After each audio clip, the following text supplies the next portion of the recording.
How is it going, guys? Welcome back to VinVout-io. I'm Deva. Today we're gonna look at the serial plotter. Let's get started. Most of us who use Arduino must be familiar with the serial monitor, but right next to it we have the serial plotter. But I haven't used that thing, but it turns out it's actually pretty cool. With this serial plotter we can graph the output of our Arduino projects, so it provides visual representation of the data. I think it's sometimes easier to look at this graph than looking at a bunch of numbers. If you have multiple data to interpret, then I think it's pretty useful. Let's get started with plotting the values of a potentiometer. Here we have our Arduino serial plotter and potentiometer ready. You can see that as I turn the port, the graph also changes.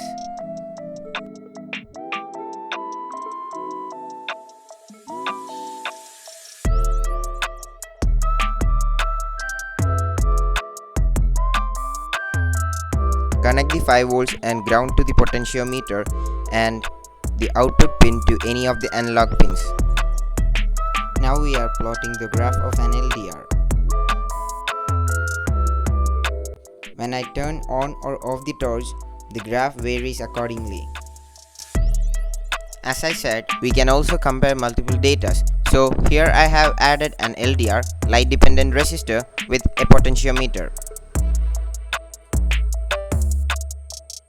The red represents the output of the potentiometer and the blue is the output of LDR.